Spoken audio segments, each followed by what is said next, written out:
Salut à tous, sur ma vidéo d'aujourd'hui, je vais vous montrer comment on va pouvoir dénormaliser un modèle de données dans Power BI et tout ça bien sûr, je vais vous l'expliquer avec un exemple pratique. À tout de suite.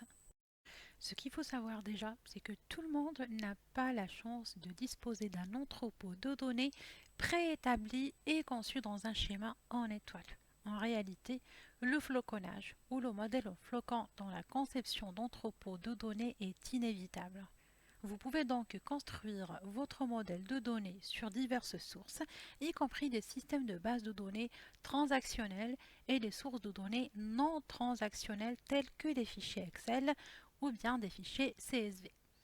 Du coup, vous aurez besoin presque tout le temps de dénormaliser votre modèle à un certain degré. Bien évidemment, selon les besoins de l'entreprise. Comme ça, vous pouvez finir par avoir un certain niveau de normalisation ainsi qu'une certaine dénormalisation. Mais en réalité, il n'y a pas de règle spécifique pour le niveau de normalisation et de dénormalisation. Le but ici est de dénormaliser votre modèle afin qu'une dimension puisse décrire autant de détails que possible. Alors prenons en considération l'exemple qu'on a ici. Donc nous avons des flocons de catégories de produits et de sous-catégories de produits qui peuvent être simplement dénormalisés dans la dimension product ou produit. Alors pour faire ça, on doit utiliser une option en passant par Power Query pour pouvoir fusionner les deux requêtes à l'intérieur de la table product.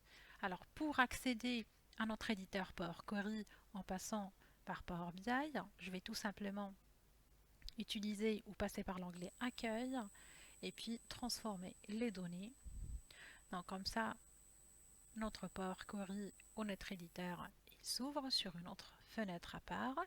Et puis je vais cliquer sur la plage ou sur la table dans laquelle je vais rajouter bien sûr les données qui m'intéressent. Donc je clique à l'intérieur de la requête Product et ensuite en passant par accueil, j'ai ici combiné et ensuite fusionner les requêtes. Donc sur la fenêtre qui s'ouvre, il va m'afficher bien sûr la première table Product que je dois fusionner avec la table des Product catégories. Donc ici, le type de jointure que je vais utiliser, ça va être externe gauche, qui va tout simplement me permettre de renvoyer toutes les lignes de la première table, qui est la table Product, ou ce qu'on appelle la table de gauche, et les lignes correspondantes de la deuxième table, qui est la table de droite. Et donc si une ligne de la première table n'a pas de correspondance dans la deuxième table, donc les colonnes de la deuxième table seront remplies de valeurs nulles.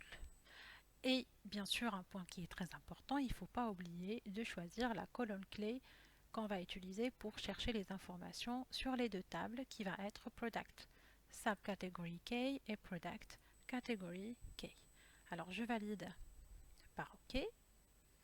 Et donc là, il va nous rajouter une colonne qu'on appelle généralement une colonne structurée. Donc si je clique ici sur la petite icône pour filtrer, et donc là j'aurai besoin d'afficher à partir de ma table Product Category.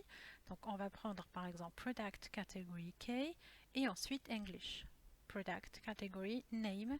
Donc je vais décocher utiliser le nom de la colonne d'origine comme préfixe et je valide par OK. Donc là je remarque qu'il m'a rajoute bien English Product. Alors pourquoi j'ai rajouté aussi Product Category K? Parce que je dois me baser sur cette colonne pour trouver aussi la sous-catégorie, on va dire, de Product Category Name. Alors, on va refaire maintenant la même chose pour ou avec l'autre table. Donc on revient vers fusionner les requêtes. Et là, je vais choisir ma deuxième table. Là par contre, je vais choisir la colonne que j'ai fusionnée ou que j'ai rajoutée dans ma table Product, qui est Product Category K, et ici Product Subcategory K. Donc je vais utiliser toujours le même type de jointure et je valide par OK. Donc là, on va choisir tout simplement English toujours. Product Subcategory Name, je valide par OK. Voilà, comme ça, il m'a bien trouvé les deux colonnes et pour celle-là, j'en ai pas besoin, je peux tout simplement la supprimer. Alors, donc, qu'est-ce qu'on a dit le but à la fin? C'est d'afficher qu'une seule table de dimensions à l'intérieur de notre Power BI. Et donc, tout simplement, j'en ai pas besoin d'importer ou d'afficher ces deux tables dans notre modèle de données. Donc, pour désactiver le chargement de ces deux tables, donc, il suffit de cliquer droit à l'intérieur de chaque table et je désactive le chargement. Je continue et on fait la même chose ensuite avec la deuxième table. Je désactive le chargement. Voilà. Et une dernière étape, il suffit de fermer et appliquer les modifications. Et donc là, vous allez remarquer que les deux tables, ils vont disparaître.